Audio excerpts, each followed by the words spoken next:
All right, we are back. Got Joanie Wedler is in the studio with us, and Joanie is the executive director. Yep, we were able to get somebody, the executive director, actually in the studio this early in the morning. She got makeup on. She looks absolutely beautiful, blonde hair. I said, "This is radio. You do flip flops and PJs in here. It's never a problem at all. Like that's what we usually wear around here." Good morning. Good morning. How are you? I'm good. It's early. Yeah, well, you're right down the street from here, though, because you guys, at Nutmeg, you're, just a hop, skipping away. That's easy to get back and forth, but you probably don't sleep there all the time, right? No, not all the time. Not all the time. Only some days. Only some days. But, and you have a definite mission, and this is why we brought you in, Larry Mongello, who I can never... Saying no to Larry just makes my life too confusing, and Larry's been heavily involved. I'm a big believer in cable and in access, as I am. It still comes back to community. It still comes back to local. It still comes back to really what the guts of WTIC radio is all about, is taking care of the community. And I have such a passion for what you guys do over there. But and I know we're gonna have Walter Mann on with us in just a little bit too. But I wanted to. I just wanted to give people the lay of the land so they know what's going on. So everybody hears about Nutmeg TV and what they do, and we know that they do a lot of local programming. I know Jackie Ford has a great show over there. She does for the DCF. Jackie and I go back a million years, and she's been in the studio here with us before too. Just incredible. And so tell us a little bit about what Nutmeg TV is. And how important it is really to the community. Well, thank you so much for the opportunity and to have the listeners know really what we do. Nutmeg TV is centrally located in Farmington, as you just said, and we support cities and towns. Government programming, educational programming, public programming, and anyone can come in and do a show about anything that they'd like. So you mentioned Jackie Ford. She's a wonderful advocate. Working with DCF on all things DCF, which is a great opportunity for them. We also have veterans programs. Chuck Wooden does the Veterans Corner, which is a very important show. We do programming with the Humane Society on pet education, pet health, questions that people may have about their pet. And you see our little Zoe over there, who is just a love, and it's important for people to be able to engage with that. Joyce St. Germain, Sacred Journeys, Alternative Health, Spirituality. Jim Reed, What's Your Story? And the list goes on and on. Don't forget that racing show that you're doing. Oh, no. It's Larry because of Larry that we're me. here. Yeah. It's because of Larry we're here. And Larry just completed over 500 programs. And there's a lot of racing enthusiasts, even in Plainville, right down the road here. There was a Plainville Stadium, Big right? time. Big time. Everybody My dad knew it. raced there. Oh, yeah, everybody did. Yeah. Yep. And so Larry's been able to go up to Lime Rock and do some wonderful things. Now, how is that all possible? All that equipment is free. The studio is free. People can just walk in the door and do anything that they would like. A cooking show, bring in a group of students who do the robotics championships in our local high school. We do graduations, high school sports, all of it. Why is that there? Because there are other countries that don't have those opportunities. The government runs the TV, right? But here in the United States, public access is all across the country. And we are there because in 1984, in the Cable Act, it was decided that the folks, the people, the residents, had a right to have access to the channels. And they needed to have a channel space. So we have a channel for public programming, which is what we just talked about. We have a channel for educational programming and government programming. So you'll see your town council meetings. You'll see your Board of Ed meetings. Those are all very important for ways that people engage with their legislators and with the folks that are running the town. Where are our tax dollars going, right? We all are interested in knowing that. And so school programs, Board of Ed, these are very, very important and critical to democracy, and it's a wonderful, wonderful platform. So everything that we have at Nutmeg TV, and Walter's going to tell you too, down in his neck of the woods, which is southern Connecticut, there are stations all across Connecticut. You know about the one in Newington. Yep. They're wonderful folks doing wonderful things. And we're all there to create that gap between what happens with the news. Maybe the news can only give you a 30-second soundbite, but you could take an hour and talk about the full problem or story on public access TV. I think that's what a lot of people don't understand. We're going to take a break and then we'll bring Walter in. But when you look back at the roots of radio, and when radio was always about, like it was like the town crier in town. You go out and every town had a radio. Every town had a radio station back then, everywhere. And that was how it was all done, and that was how you heard about your local meetings, and planning and zoning and town council and all the things that happen right in the own corner of your world. Were local radio stations, and pretty much they're gone. Most of them are all gone. TIC coming up on 100 years, but always the roots of it. Working with the community. Even this morning at 7:30, from 7:30, 8:30, we do Community Connections, which is with the United Way. And Maura Cook comes in as my co-host, and we talk about everything in the community that's going on with the United Way. So the roots of it are always that. And I think what people don't realize, how fortunate they were when all of a sudden they actually had television available to them on local TV to cover things like the sports events at the high school, the graduation. You see these people that go out there, the political things that go on. These are all volunteers in many cases that actually are the ones that are putting in endless hours. You imagine what it's like to go to a town council meeting, to go to a Board of Ed meeting, to go to a TPZ meeting, stand there with a camera and listen to these people for endless hours. God bless them. I'll go on camera. I'll play the clown. I'll do a half an hour. I'll see you guys later. But it's the roots and the people behind it. So every community is so fortunate. But this is all in jeopardy. So that's why we wanted to have Joanie come in today, and why Walter Mann is going to join us right after the break.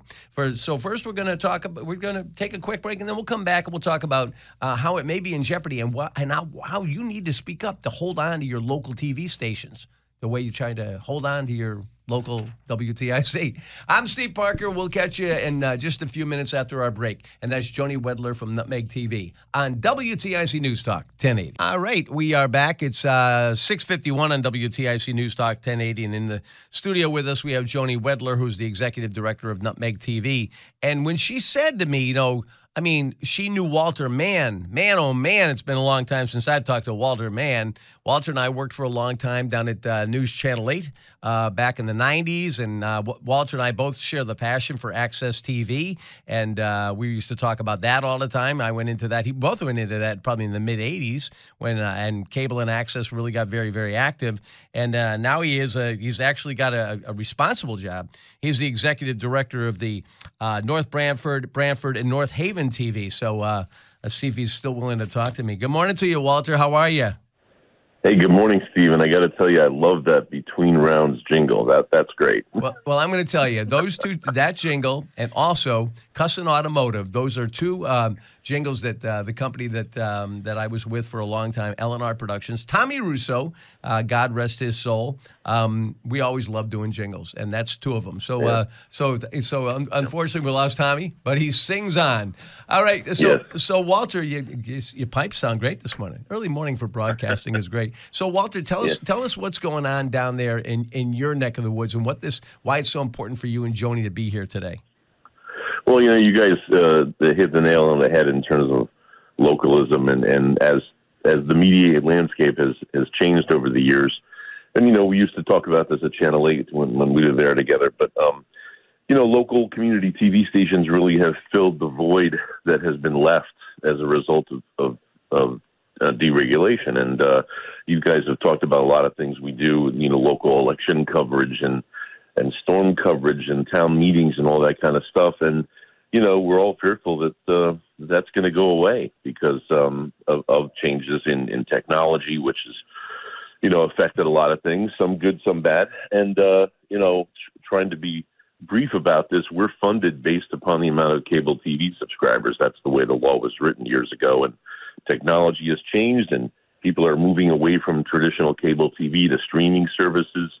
And that's affected us because since we're based on cable TV subscriber numbers, and those are going down, we're starting to really get affected, and our future is not bright because of that. So we've been really working hard to try to get laws changed in Connecticut that would ensure our survival. And, in a nutshell, that's what we're working on, and that's why we need to get people out there in touch with their legislators to voice their opinion and let the elected officials know that the community TV is important and it's worth saving. Okay, so Walter, and we're talking to Walter Mann, who's the executive director of North Branford, and North Haven TV, and in the studio is Joanie Wedler, and Joanie is with the Nutmeg TV. She's the executive director there, right over here in Farmington Valley, around the corner from us. Okay, so Walter, before we tell people how to take action on this, it's all breaking up. People are getting away from cable. What other ways are people getting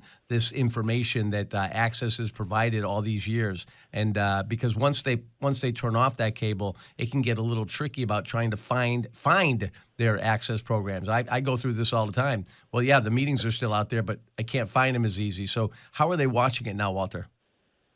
Well, and it's not just the community TV that their platform, if you will, is changing. I think there's going to be a day when channels will no longer exist as we know them. It's all going to be on demand and or streaming in terms of live content. But we have all of us have worked hard at all these various stations around Connecticut to adapt to the technology changes to offer our product. Through our websites, through content aggregators like YouTube and different Vimeo and other services. So we really have tried to push hard, especially for those folks who have abandoned cable TV as their choice of entertainment at home, that we are still out there, that we are still online, that we are on these platforms and on our websites, whether it's live or on demand content. We really adapted it and tried hard to be there for people who have left the cable TV world. And you know what the interesting thing is? People have heard the term cut the cord, right? Mm-hmm, mm-hmm. But the cord was never really cut because you still have a cord going to your house. Yep. And what's happening in Connecticut are the companies like Comcast, Charter, Cox, they're just sliding under. They found a loophole in the law. They're sliding under the law, and so we're not being funded. So even though it's the same street, the same wire going to your house, the same customer, they've decided they're not going to pay the fee. And do you know what the deal was? In 2007, they got a really good deal. They pay no personal property tax on any truck, any wire, anything cable related in Connecticut. And Connecticut is the first state in the country, or the only state in the country that still allows this personal property tax exemption. So these companies are using our public streets for their infrastructure to profit. And they found a loophole in the law, and that's why we're going down, because we're not receiving our funding.